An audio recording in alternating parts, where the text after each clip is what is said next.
Well, hello, everyone. Welcome to the next edition of the DFS Down Under show here, presented by Draftstars. Draftstars is the number one Australian daily fantasy platform offering Australian and New Zealand interest to win big here on daily fantasy sport, mainly for the AFL. My name is Luke Matheson. You can also call me Smatho10. And next to me, beside me, is Tristan Hef and the Big Hef. We're back for another show of AFL goodness at the new time on Thursday nights for the next few weeks while we don't have any Thursday night footy. Hef, how are you today, mate? Thanks for joining the show. Thank you, Smatho. There's a lot of talk actually about no Thursday night footy. Well, you get our show on a Thursday night. That's pretty similar, isn't it? It is pretty similar. We only get to talk about one game of footy, though, so we've got to make sure we do our service to this particular contest this evening. Now, obviously, before we get stuck into Friday night footy, which is the Giants and the Bulldogs, there was one thing that slipped through on social media earlier this week from Draftstars. So, Hef, let me just bring me up this particular screen here. Here he is on Twitter. Draftstars must have been on Tuesday, I believe. Something big is coming soon. Now, I've received a few correspondence here at Daily Fantasy Rankings. Obviously, DFR is the number one resource for free AFL content for your Draftstars team. But I was, to be honest, I was a little bit shocked. I thought it was just another week where we had to wait another day for footy, and this came past us. Mate, is there any ideas that you're thinking for this particular big thing that the Draftstars is planning? Look, I've been racking my brain. People probably won't believe me, but we don't know what's going on. Well, I don't know. I can't speak for you, Smatho. I don't know. If you know, you haven't told me. My best guess is we're going to have contests for Devonport Gallops on Sunday. That was the best I could come up with. There were lots of suggestions on Twitter. I assume you're going to scroll through a few for us. Let me scroll down. Oh, here is Adam Rathchan, the text. I don't think that's going to happen. Look, he's had a great start to the season, but I'm with Declan.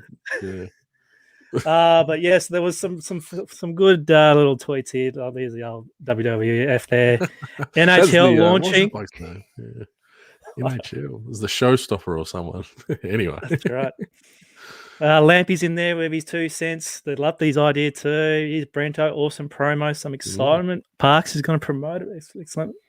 Merch hoodies and stubby holders. Yes, we do have our hoodies, and in a time like this, it's starting to get a little bit cool down here in Hobart, but just never know. There's some good suggestions, but we're in the dark. All right, so hopefully Draftstars give us a little bit more information as we go. So just keep tuned to the social medias, and let's see what Draftstars are planning for into the future. So exciting times, Hef.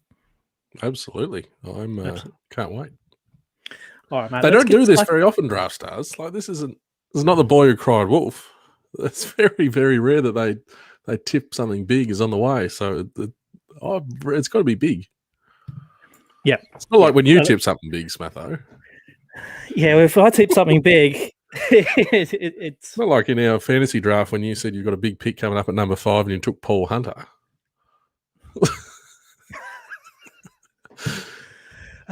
Yeah, we won't go into that. Paul Hunter's been a service of ruckman in my season-long side. All right, enough of this. All right, so let's get stuck in some footy. And the reason why we're here is to break down Friday night footy. We have a $75,000 contest ready to go. Let me bring up this particular screen. Here we go. Giants and Bulldogs, $75,000, $15 entry fee. First prize is $7,415 with a 7:50 p.m. start time here, Hef. Now, let me go through a couple of details here. The Bulldogs are favourites at $1.35. The line is currently around 19.5 points with a total of 154.5. Currently, the weather in Canberra is pretty cold. There's clear days, but it gets pretty chilly at night, forward to around -1 or 0 degrees there. So probably the reason why it's affected the total. You know, usually these totals are around 170 odd this year, but down to 154. As we talked about, the $75,000 prize pool is available. And as I can have a look here at other contests, as always, the $10,000 high roller, the fiver, the mini, it's all there, ready to go. Let's have a look at the teams. Teams came out here earlier this evening. Let me pull up the old AFL.com.au now. Look at this. Look at me working the screen here. Here we go. Harry Perryman and Matt Flynn are in for the Giants. Sam Reid was injured and Shane Mumford is out of the team. Matty Butine was the sub last week. As for the Dogs, Caleb Daniel, Vandermeer, Ling Jong, Stephen Martin, Zane Cordy are all in. Williams, Sweet, Young, Lipinski, and McNeil are the admissions, where Ben Cavara was the sub. So, before I get your thoughts on this particular match here, Hef, there is one more thing that I want to share with you. Give you a little bit of stats. I've done some research throughout the day here, Hef. I even typed them up on my little PC here. Here we go. Bring it up here, Maffo. Here we go. AFL Giants Dogs. No, that's not what I want. I want my notes. Here we go. Careful. Yeah, my dot points here. First of all, the Dogs do leak to opposition backs. So if you want to find out more information, get to dailyfantasyrankings.com.au. This is where I source all my information from. Free resource. They actually leak down back. All right. But the Dogs are so tight against forwards. They're like first for forwards there. So if you're thinking about giant stacks up forwards, you might have a bit of a hard time. The Dogs lead in the competition in disposals. That's no real surprise. GWS are last in marks taken, and GWS are third last in the league for tackles.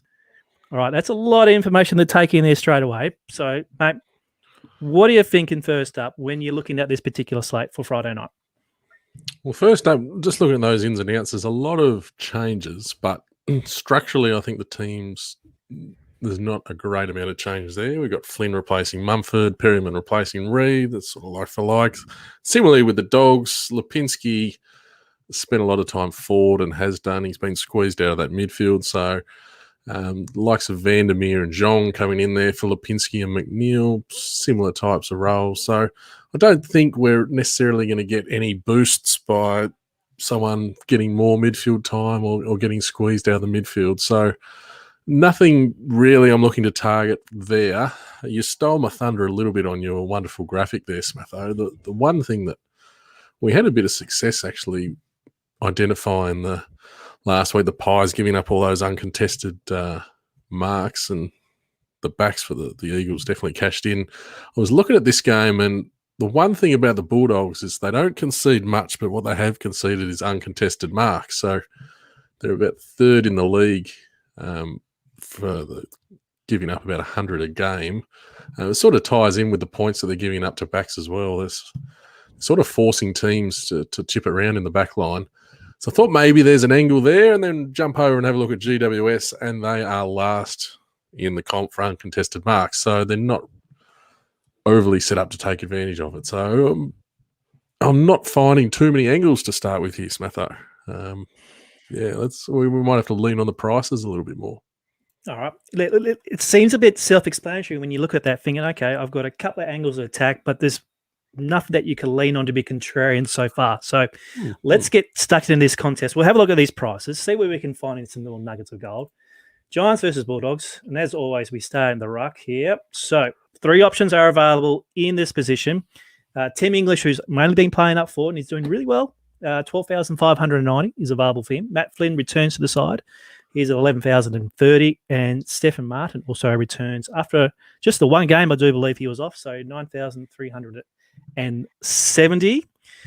Now, Martin's price for that particular form line, where he's only averaging 41.3 in his last 3 games and a season average of 48, is not something that I'm too particularly excited about. So I want you to see if you want to agree with me there. If not, let's talk about Matty Flynn and Tim English in this particular position. Yeah, I've been on the sort of Steph Martin's probably had enough bandwagon for the last 12 months or so.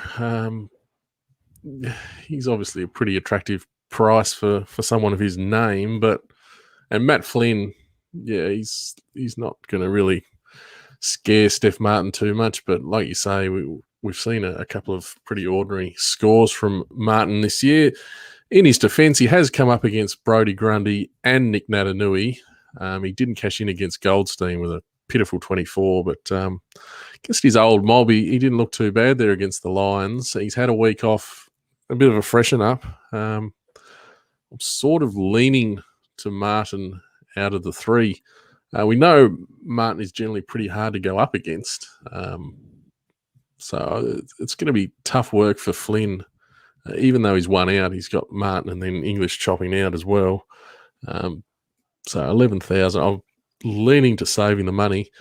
In terms of Tim English, he's looking like a new man up forward, Tim English. He's definitely got the upside there, but we don't really treat him as a ruckman here. We've got to treat him as a forward. And your GWS, they're not too bad holding down the forwards. When we get to them later, we'll notice that they're probably a little bit above average compared to the league average. So all that to say is usually we like identifying a ruck. This game, I'm not overly confident in identifying one. I'll probably lean to Martin because we're going to want to get some of those doggy midfielders in. But I could make a case for all three. If I had to rank them, I'd go Martin 1, English 2, Flynn 3. Oh, Flynn 3. Oh, not too much between them, though, I don't think. All right. Okay, well, let's move on to the backs. And obviously, according to the tools that I mentioned here on DFR, the Dogs are giving up some points to the backs, quite surprisingly, especially to the bottom three. They're actually ranked number 1, giving up to an average of 60 points per player who are in towards the bottom of the scale. So immediately I think about the lower end of the scale here for the Giants. So we've got players now that, unbelievably, we've got players like Nick Haynes at 8,370, Sam Taylor at 7,690, and possibly some Connor O'Doon there at 7,330. So I want you to start touching on these kind of guys, because if we're going to back in the data, these are the guys that we need to take a look at.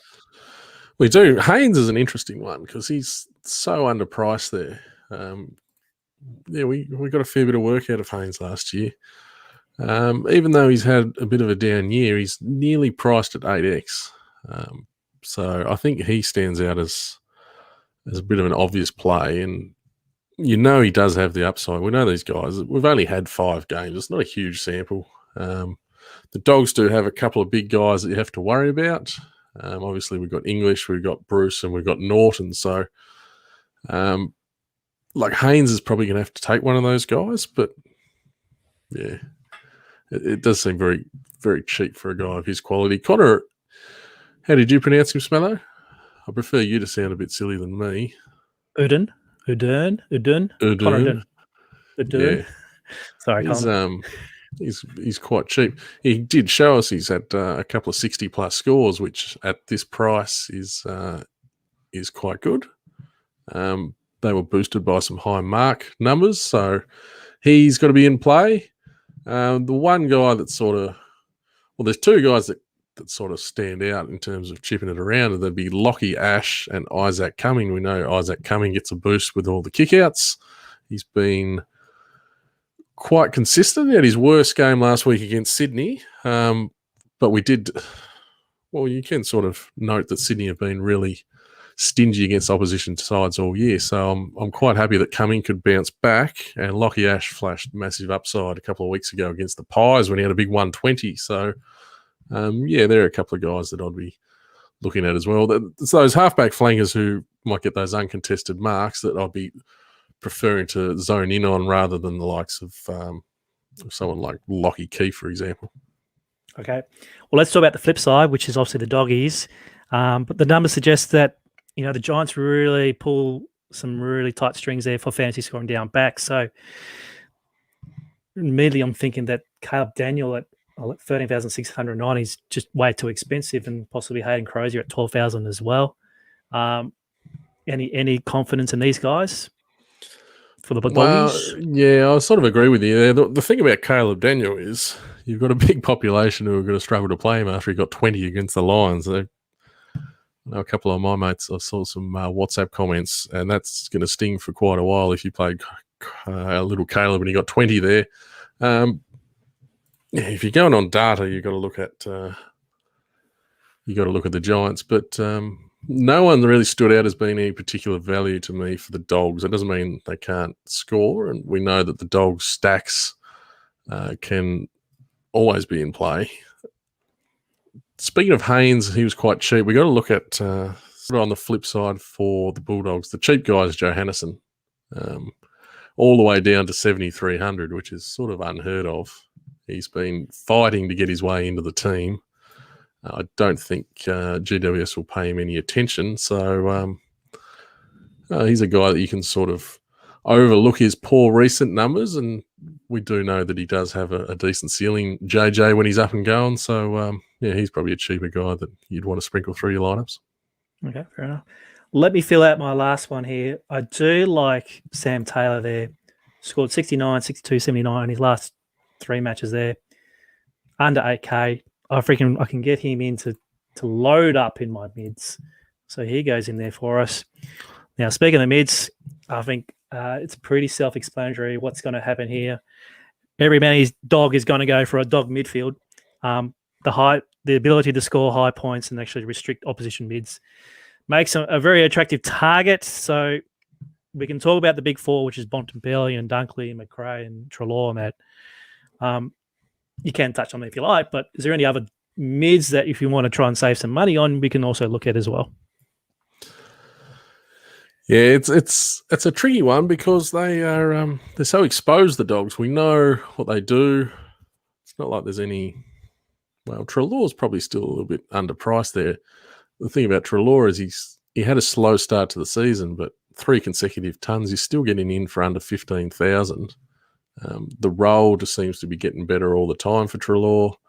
They're not bothering with a forward role like Bontempelli will bob up with from time to time. Dunkley has been getting a similar role. So I think Treloar is going to be the most popular one just with that money that you save. And, he's sort of the guy that has to be around the midfield. So he's a guy that stands out. If you're looking for a cheap guy, Lin Jong comes into the team. He's at 8,000. We know that he can score reasonably well. He's available as a forward as well. We've spoken about if one team gets a hold of the other, the rising tide helps some of these cheaper guys outperform their salary. So, there's plenty of cheap options down back, so you can load this midfield up big time. But if you are looking to save a bit of cash, then I don't mind Lin Jong. Okay, been around a while. He's been around a while. Would I select Lin Jong over Anthony Scott, who's at 5,930? Scott's a guy that if you are looking to work around a massive dog stack, he can link in pretty well with your defenders. He does have a bit of a half back roll at times there. Scott, you look at his price tag there. He's due for a 20, isn't he, Smatho? Oh, he's definitely priced pretty well. Like, he's a guy that I don't think the upside is there, but like Jong, I think Jong is more likely to pop off for a high score than Scott, but I definitely wouldn't turn anyone off playing Scott because it's so easy for him to make value. All right. Well, let's do the other side of the ledger, and obviously the Giants have struggled to score, some decent fantasy scores this year. No one scored over 100 against the Swans last week. Tim Taranto leads this midfield at 14,510. Did score 91 against the Swans. He does have a great ceiling there of 129, 127. So if we were looking to, say, pivot off Bontempelli or Treloar, would you say some ownership will go to Taranto, or people will just go, no, this is the Giants here. I'd rather doggies in my team? Look, I think there will be some ownership with Taranto. He's always the popular option with GWS, and the way their mid stocks are, they have tinkered with these silly forward roles, which they're currently doing with Josh Kelly at the moment. Usually 13-8 would have everyone chimed into Josh Kelly, but we haven't seen a ton from him this year. Taranto's the guy is going to be in the middle. The Dogs aren't going to worry about him. So he stands out as the obvious guy there. A couple of like Callum Ward is getting back to his proper midfield role, so he's about 11,000. The problem is he's probably a little bit inflated in price from that big game he had against Collingwood, which we know everyone has a big game against Collingwood this year. You can overlook everyone's recent bad score against the Swans for the same reason. The Swans are really hard to score against. Taranto's my pick. Tom Green is getting more and more centre bounce work. He's a really good player in there, but he's not getting the uncontested ball. We've spoken about the Dogs where you can get him is the uncontested mark. So I'm not so keen on Green. You got like Harry Perryman's come back from glandular fever, but he fits more of that outside flanker role that might get involved in a bit of chipping around if you're trying to link someone up through the defence there. All right. Well, let me do my selections here. I do like McRae, and I do like Treloar in there as well. I might leave that last midfielder spot for your suggestions. So as we move on to the forwards. Actually, just before you move on, I saw a comment in there about Libba. We probably should talk about Libba, saying we've got him in the comments. Yes. One thing about GWS is they do actually give up contested ball. We sort of think of GWS as being really hard to score against in the past few years, but you did sort of mention they do give up a lot of tackles this year, and they do give up contested ball. So a guy who fits the bill perfectly is Tom Liberatore. So if that's an angle you want to go, Mark, good shout out there. He's definitely not one I'd turn you off. He does fit the data too. Okay. All right. Let's put him in there. All right. Let's move on to the forwards. And obviously there's some good options here in terms of midfielders that run through that forward line. Not many straight out forwards here that are popping for the Giants. I'll start here with Toby Green, 11,810. Couple of tons here in the last couple of games, and obviously he came up against Sydney, which was a bit of a brick wall. But as you can see, his fantasy scoring comes from goals, and he's kicked 5 goals against Collingwood, 5 goals against Melbourne. I wouldn't bet it past you that he might be able to score 5 goals against the Giants, but it's very unlikely. Any love for Green here at that price of 11.8?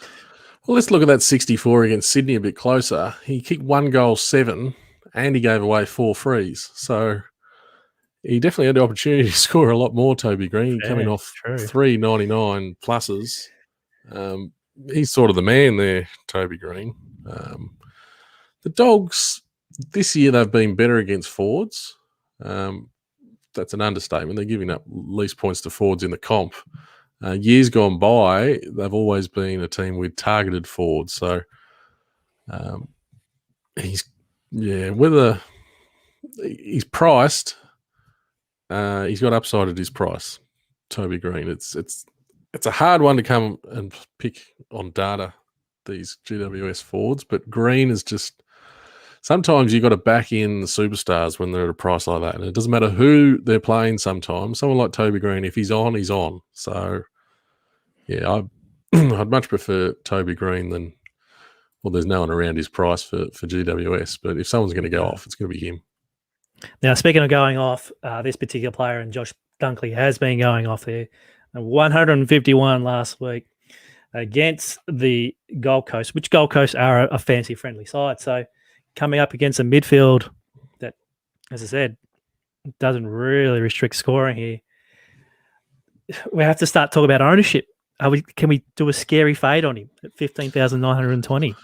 Oh, he's not really a guy I'd be too keen on fading, Josh Dunkley. It's not like his role. In times gone by, Dunkley's been quite dependent on getting midfield time for his scores, but I don't think he's not getting a heap of centre bounces this year, so it's not like we have to worry about whether he's going to be getting the centre bounces to get his scores. If you look back at the last few games, he's just sort of getting that 40 to 50% number in the centre bounce, which I see no reason for that to be changing.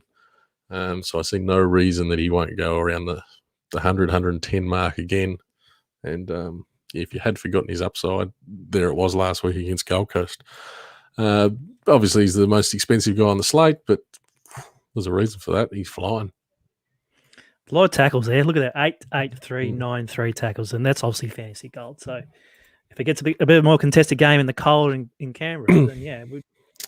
Like we were saying, GWS are giving up tackles, second in the comp to conceding tackles. So they are easy to run down, Smatho, and Dunkley might be running a few of them down. All right, so in he goes. So obviously there's 10,600 left for me. So let's talk about any options that could be cheap down here for Giants, or even look, it's not, and they're not particularly appealing, the Giants. So Let's talk about Leif and Vandermeer at 6,050. Will he appear in a few lineups just to try and stack those mids? Well, I think I did sort of mention him last time we had a Bulldogs game on the show, Vandermeer, and did let me down. It is a pretty cheap price for a guy that can hit 60 without surprising. It's sort of a decision, Vandermeer versus Anthony Scott, really, at those similar prices. I lean to Vandermeer having slightly more upside, but all right. I don't know. He's burnt me before, though, Vandermeer. I'm pretty high on him as a footy player. And if you are building a lineup around a big doggies win, then yeah, he could definitely be a point of difference. I don't think that people are going to be rushing in to be playing him too much. I might have to kick out here Jack McCraig, bring in the Bont, and then bit of Jacob Hopper there to fill out our side. There you go. That's a nice looking side there with Steph Martin in the ruck. Any other thoughts there on that particular side before I close that down? I might even put it in that little fiver or something. Put it in. No, sometimes we look at games and we have players we love, and sometimes we look at games and we don't have great opinions. I'm sort of in the latter camp for this one. I think the prices are pretty well exposed, which make things difficult for us. So lean to guys with higher upside, and maybe make sure, as we say in these single games, you want to get a point of difference in your team if you're going to take down one of these big field tournaments. Of course. Thank you very much there, Mark, for putting the curse on us.